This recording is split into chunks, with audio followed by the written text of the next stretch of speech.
Everyone, चला तर मग आज बघूया आपण अगदी सोप्या पद्धतीने आणि थोडक्यात अशी आवळा कांद्याची रेसिपी डिटेलमध्ये व्हिडिओ बघण्यासाठी तुम्ही खाली लिंक दिली आहे, त्यावर क्लिक करून डिटेलमध्ये व्हिडिओ बघू शकता. आवळा कांद्यासाठी घेतले आहे आपण 4 आवळे. त्याला पाण्याने स्वच्छ धुवून घ्यायचे आहे आणि अशा शेपमध्ये आपल्याला कट करून घ्यायचे आहे.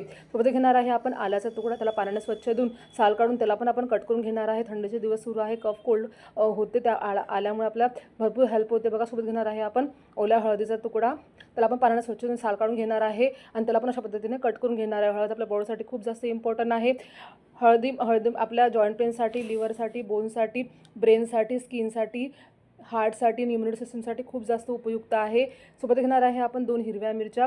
हिरव्या मिरच्यामुळे काय होतं, आपल्या कांद्याला थोडासा तिखटपणा येतो आणि हिरवी मिरची जी आहेत आपल्या हार्टसाठी खूप इम्पॉर्टंट आहे बघा.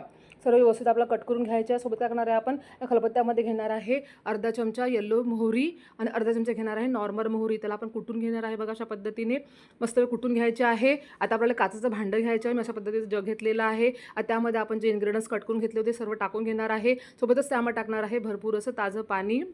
बघा, आपल्याला फ्रीजचं पाणी टाकायचं नाही, नॉर्मल पाणी टाकायचं आहे. पूर्ण आपल्याला जग आहे ते पूर्ण भरून घ्यायचं आहे बघा. अशा पद्धतीने तुमच्याकडे जर काचेचं भांडं नसेल, चिनी मातीचं असेल, तुम्ही ते घेऊ शकता. मातीचं असेल तेही घेऊ शकता. पण प्लास्टिक बिलकुल अवॉइड करणार आहे बघा. त्यामध्ये टाकणार आहे आपण जे मोहरी कुटून घेतली होती आपण ती टाकणार आहे. पूर्णच टाकणार आहे मी मस्तपैकी. आणि जे येलो मोहरी आहे त्याने आपल्या कांजीला मस्त आंबटपणा येणार आहे. आपण ते फर्मेंट करणार आहे. त्यामध्ये टाकणार आहे आपण चवीनुसार मीठ. तुम्ही यामध्ये काळं मीठही टाकू शकता, मी साधं मीठ टाकलेलं आहे. आणि कलरसाठी आपण थोडीशी हळद टाकणार आहे आपल्या हळद पावडरमधली बघा. त्याला मध्ये मस्त सर्व व्यवस्थित कालून घ्यायचं आहे. 1 ते 2 मिनटं आपल्याला कंटिन्युअसली त्याला फिरवत राहायचं आहे बघा. अशा पद्धतीने सर्व व्यवस्थित मिक्स करायचं आहे. आता काय करणार आहे माहिती का, आपण कापड घेणार आहे आणि जे आपल्या जगाचं तोंडाला ते मस्तपैकी बांधून घेणार आहे. जसं आपण लोणच्याच्या भरणीला बांधतो ना, तसं आपण ते बांधून घेणार आहे आणि रबरनी त्याला हे करणार आहे बघा. अशा पद्धतीने बांधून घेणार आहे आपण, कवर करणार आहे रबरनी त्याला. आता काय करणार आहे माहिती का, हे जे भांडं आहे आपण ते उन्हामध्ये ठेवणार आहे. आपल्याला गरम ठिकाणी ठेवायचं आहे बघा. माझ्या गॅसच्या ओटावर मस्त सकाळची ऊन येते बघा. सोबत बाल्कनीमध्ये पण ऊन येते, मी तिथे ठेवणार आहे. त्यामुळे काय होते, आपले जे कांदे आहे ते लगेच फर्मेंट होईल आणि पियाला रेडी होईल. तर 3 दिवसापर्यंत आपल्याला कंटिन्युअसली असं उन्हामध्ये ठेवायचं आहे किंवा तुम्ही गरम जागेवरही ठेवू शकता.